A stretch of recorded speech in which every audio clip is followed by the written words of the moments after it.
¿Qué tal? ¿Cómo les va? Bienvenidos a otra edición de Un Mundo Alucinante. Y hoy con una escritora, Premio de Literatura Nacional 2011, René Ferrer, quien nos va a hablar de su novela Los Nudos del Silencio, sobre la opresión, sobre el sometimiento de la mujer en un matrimonio terrible.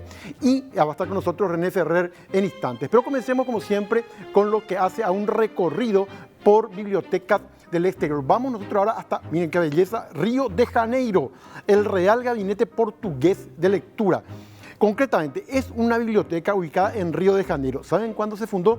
En 1800, como ustedes escuchan, 37, 14 de mayo de 1837. Fueron un grupo de inmigrantes portugueses, refugiados políticos en Río.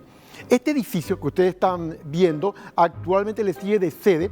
Fue construido entre 1880 y 1885 con piedra traída ya trabajada. Esa piedra que ven, miren la maravilla, es realmente como si fuera un paraíso, como decía Borges. Si existe el paraíso, decía Borges, para mí se me ocurre que va a ser como una biblioteca. Ahí ustedes pueden encontrarse con el salón de lectura.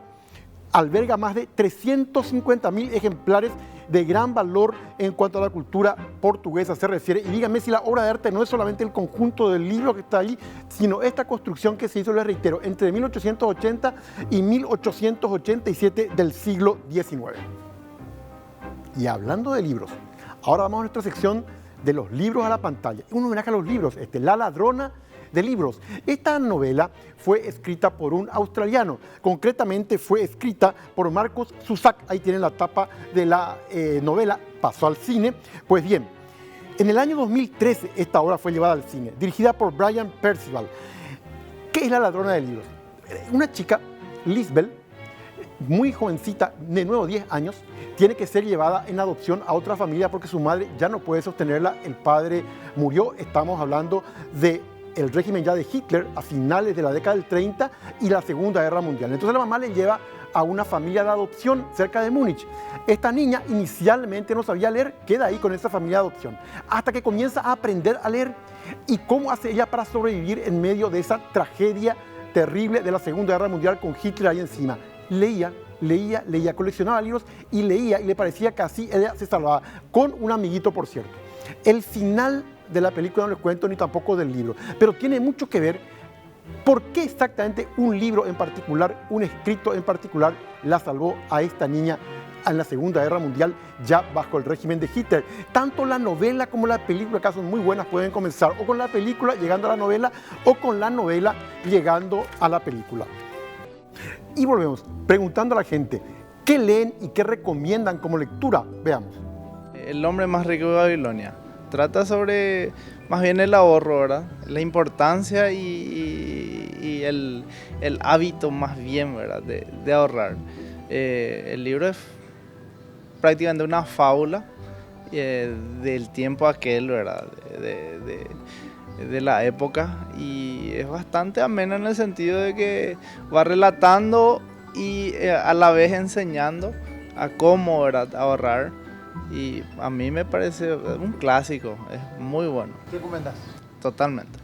Por 13 razones. ¿De qué autor? Por 13 razones. ¿De qué trata el libro? Son razones de la psicología y cómo encarar las relaciones con los humanos, con las demás personas. ¿Recomiendas el libro? Sí. ¿Por qué? A mí particularmente me gustó. Y a la vuelta de la pausa, la entrevista con René Ferrer, que le hicimos hace algunos días, Premio de Literatura 2011, en una de las grandes novelas del siglo XX en Paraguay, Los Nudos del Silencio, de René Ferrer. Ya volvemos.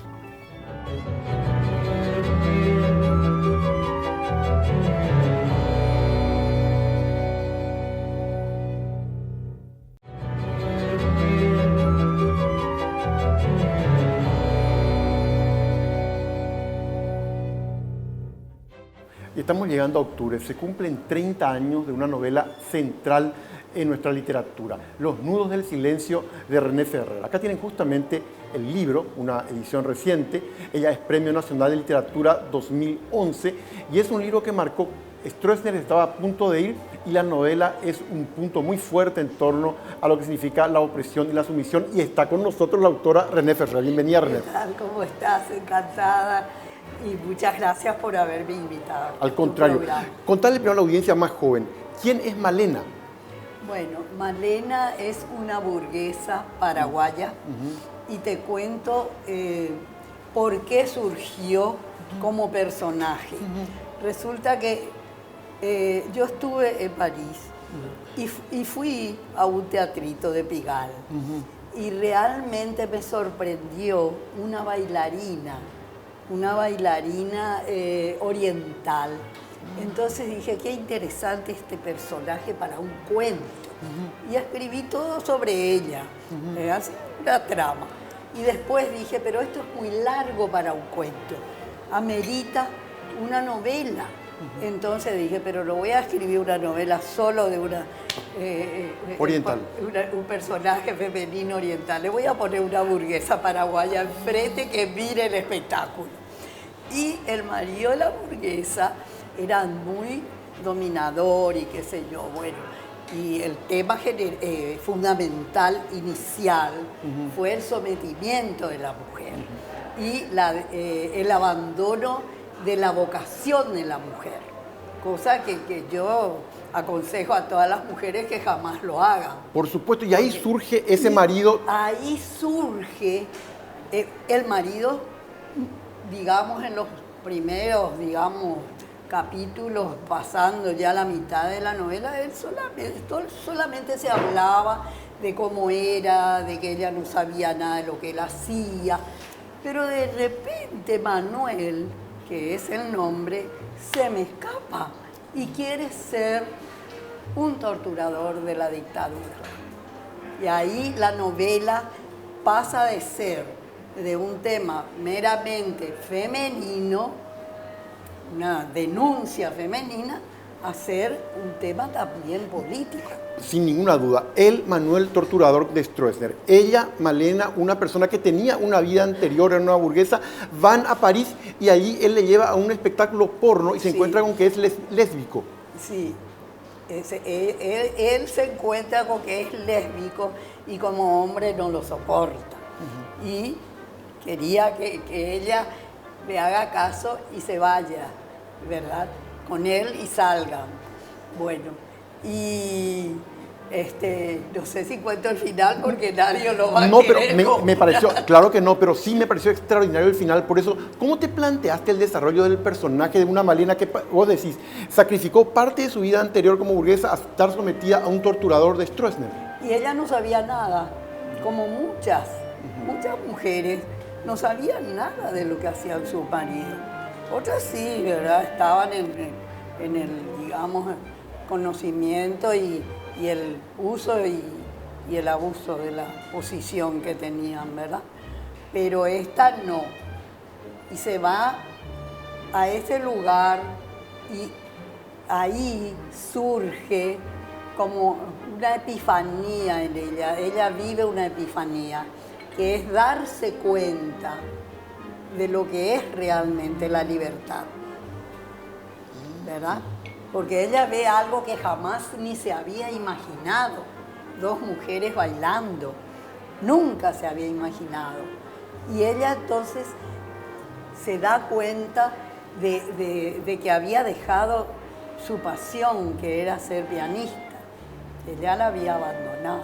Fíjate vos, dejó la pasión, efectivamente el piano, se casa con un hombre que resulta ser un torturador del régimen de Stroessner. Ella posterga todas sus inclinaciones, van a París y ella de alguna manera encuentra un vínculo emocional con la bailarina en ese momento oriental. Exactamente. Y entre tanto, la autora, ¿verdad?, también usa la técnica narrativa del flashback, ¿verdad? Cada personaje se remonta a su infancia, cómo fue la vida de la bailarina, ella, cómo fue la renuncia que tuvo que hacer, y él ahí también habla de cómo es interior el flashback. Él habla consigo mismo y el lector se entera de que es un torturador. Y vos decías, sin contar al final, una epifanía. Hay algo que cambia en Malena en ese viaje. Totalmente, totalmente. Ella se da cuenta del error que cometió y se da cuenta de que es libre. Y la frase ya la sabes. Exactamente. Del error que cometió, decía, ¿en qué sentido? Y en el sentido de abandonar su vocación, de no... Ella era un talento musical y abandona todo. ¿Por qué? Porque él no quería. Dice, yo quiero una esposa, no un artista. Claro. Claro. Ella quería un esposo, no un torturador. Extraordinaria esa síntesis, Por claro, favor. por supuesto. Y resultó ser que ella deja su carrera de pianista, él es un torturador con Stroessner, se casan, ella posterga sus ambiciones y me pareció, no quiero contar el final más, No, pero muy pero- hermoso el final, es como si vos le dieras como una segunda oportunidad a Malena. Claro, totalmente, totalmente. Y esta novela tiene digamos, un paralelismo con mi obra teatral en la colección de relojes. ¿Que la vi? Sí, claro que sí. Porque también ella era una pianista que abandona la profesión, pero en ese caso ella misma se da cuenta que ya es libre, pero el marido la encierra en un manicomio. Así mismo. Y en este caso, en particular, ella que va y ve que el espectáculo porno es un espectáculo de lesbianas, genera una comunicación, aunque sea emocional, con la chica oriental que fue traída prácticamente para prostitución a Francia. Hay como una conexión emocional ahí. Hay un reconocimiento, no precisamente una conexión emocional, así ya, digamos, de sesgo lésbico, nada que ver con eso. Es una comunicación al ver a una mujer con tanta libertad, a hacer lo que está haciendo. Ella se sorprende, ella no puede creer que haya gente que pueda llegar a ese grado de libertad. Y ella siente que ahí nace algo Y nuevo en ahí ella. no nace nada con Sí. la bailarina, nace en ella el sentimiento de que se postergó, de que se traicionó a sí misma y de que también no era feliz porque el marido no le contaba nada.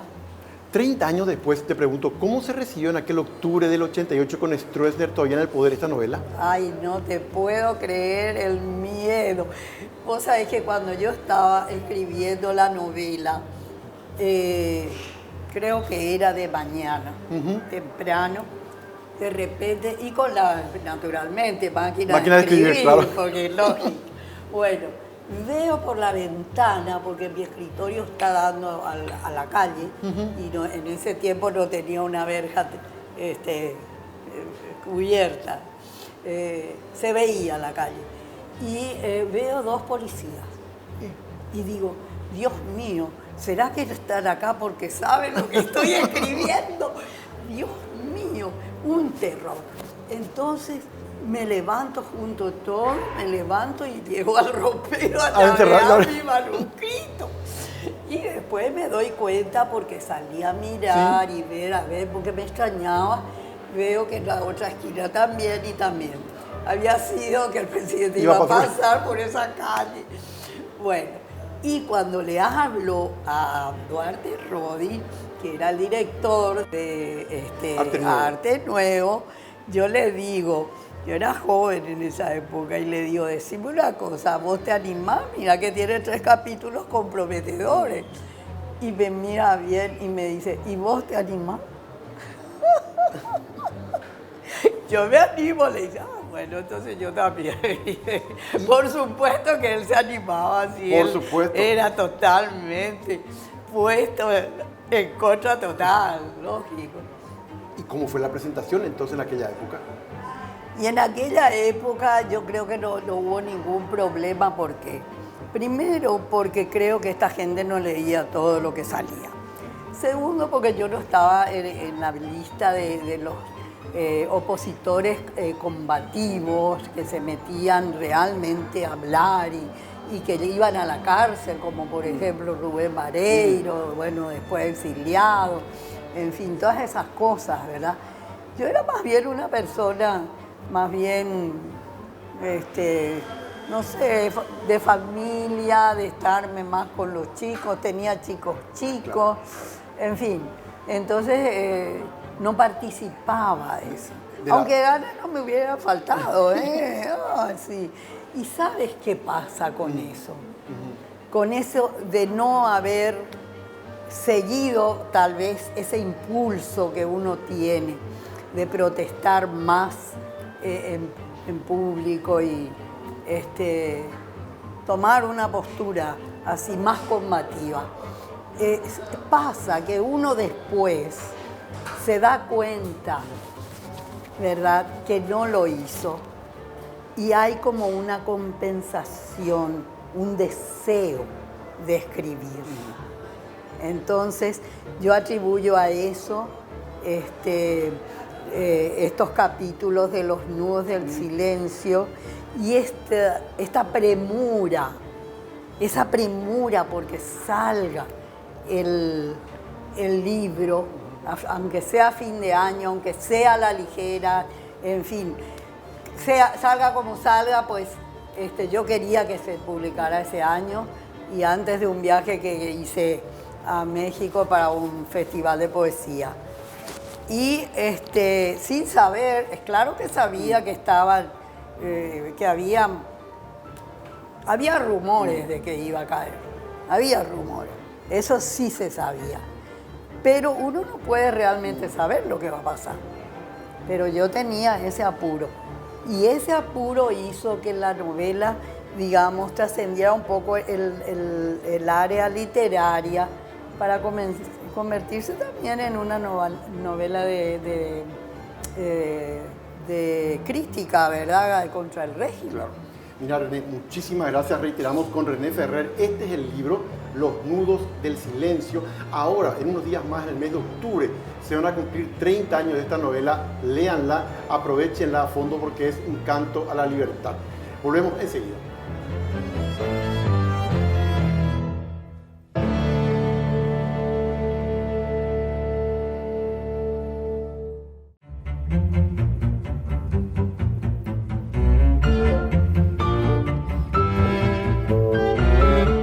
Y para ustedes, ahora, ¿qué recomiendan los paraguayos, las paraguayas en cuanto a lectura de libros? Véanlo. El último libro que leí fue Genocidio Americano. Sí, de él. ¿Y qué te pareció el libro? Y realmente me impactó los relatos, toda la historia. Conocer, me encantó. ¿Recomendás ese libro? Sí, realmente recomiendo muchísimo porque dice muchas cosas y habla de nuestra historia, principalmente nuestra historia. Por eso recomiendo mucho. La Santa Biblia. ¿Sí? Y eso que leo mucho, la palabra de Dios. ¿Recomendás? Y recomiendo que se lea. ¿Por qué? Porque solo la palabra de Dios puede llevar al hombre a ser justo, a ser honesto y a aprender a conocer a Dios más, ¿verdad? Y ahora, una de las más grandes novelas francesas de todos los tiempos, Madame Bovary. Esta novela data de 1857, tuvo varias adaptaciones al cine. ¿De qué trata, en pocas palabras? El autor es Gustave Flaubert, francés. Emma es una mujer romántica que lee historias románticas y se ilusiona con un matrimonio que de alguna manera le permita a ella desarrollarse en esas fantasías. Se casa con un farmacéutico, pero el matrimonio es lo más aburrido que existe para ella, a tal punto que se va sintiendo deprimida. Luego ella conoce a un hombre, se vuelve amante de este hombre, por supuesto a escondidas de su marido. Así se va desarrollando la obra de Gustave Flaubert. ¿Qué pasa al final? Impresiona muchísimo. En pocas palabras, la radiografía de un matrimonio totalmente aburrido para Emma, los deseos de esta mujer de vivir plenamente, inclusive su sexualidad, y qué va ocurriendo con hombres que va conociendo. De Gustave Flaubert, Madame Bovary, para entender las relaciones humanas de pareja en un mundo muy difícil en que los momentos de fantasía no necesariamente se vuelven realidad. ¿Y qué libros en esta semana pueden ustedes llegar a encontrar? Vamos a comenzar con uno de ellos, justamente La ladrona de libros, disponible en Literato. Basada en la película se basó en esta novela que les digo, ya está para el Literato. La ladrona de libros les va a encantar. Una nena que es salvada por su afición a la lectura en la Segunda Guerra Mundial. ¿Y qué es lo que finalmente le salva a ella? ¿Solo la lectura? Les recomiendo que lean el libro. Por otro lado, No llores. La historia Engel de la Guerra del Chaco. Esto está en el libro. Relatan las voces de sus ancianos, los Engel, durante la Guerra del Chaco. Y para los que les interese una novela que tiene mucho que ver con las relaciones padre-hijos, Ordesa, de Manuel Vilas, disponible en El Lector. Es una reconstrucción a golpe de recuerdo de los padres del autor tras la muerte de ambos. Es lo que nos pasa. Cuando mueren ambos, comenzamos a recordar lo que antes quizás no le dimos mucha importancia. Se llama Ordesa, disponible en El Lector. Para dos mujeres escritoras, definitivamente todas las historias merecen ser contadas. ¿Quiénes son y cuál es su historia? Vamos hasta allí. Detrás de cada persona hay una historia de vida. Hace 2 años, 2 mujeres emprendedoras buscan rescatar esas vivencias y plasmarlas en un libro. Uno de ellos son las historias de empresas que cumplen generalmente aniversarios y que quieren tener una memoria escrita de lo que es su vida de trabajo. Y también hemos realizado muchos libros para bodas de oro, historias de parejas que quieren dejar sentada lo que fue su historia de amor, y también biografías, historias de gente interesante que ha hecho algo en la vida, que quiere dejar un legado para sus nietos, sus hijos, porque de repente la historia se va olvidando y gracias a esto queda una memoria escrita de la vida de esas personas. María José Peralta, quien ideó el emprendimiento Tu Libro, cuenta por qué le parece que las historias merecen ser contadas. Por lo menos ellas no se olvidan, pero la familia sí. Entonces la familia no llega a apreciar cosas que podrían ser muy importantes para su historia, para seguir. En el caso de las familias, ¿verdad? En el caso de las empresas, todo el esfuerzo que hicieron los fundadores se queda en el olvido si es que no se rescata en una historia escrita. Ahora, los libros personales, por ejemplo, generalmente les arrancamos lágrimas a todos, ¿verdad? Eso nos dicen que siempre quisieron escribir y que no tuvieron la oportunidad o no sabían cómo hacerlo, porque no todo el mundo sabe escribir o tiene la paciencia para escribir o el tiempo. Entonces, a la gente generalmente le gusta mucho, le produce muchísima emoción. Y eso, y se siente muy agradecida. La verdad que a nosotras eso es lo que más nos gratifica, ver que nuestro trabajo tiene mucha repercusión en la vida de esa gente. Ambas editoras coinciden en que toda persona tiene en su vida algo interesante que contar, pero no todas tienen la habilidad de escribir o dar forma a esos relatos. Le damos un toque, pero respetamos todo lo que nos cuenta la persona, eso es indudable. Pero tratamos de darle un estilo literario, no que tenga demasiado vuelo, pero sí que sea un lenguaje comprensible, dirigido a la familia generalmente, que es la que lee el libro. Los libros no están a la venta para todo público, son una memoria escrita exclusivamente para cada cliente, quien decide la cantidad y elige a quién regalárselos como gratos recuerdos.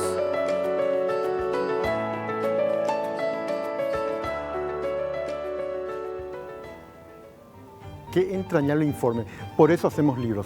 Los libros que son nuestra historia, nuestro pasado, nuestra biografía. Y pedimos que nos hagan libros sobre nosotros, probablemente para entendernos mejor. Nos vemos en la próxima edición.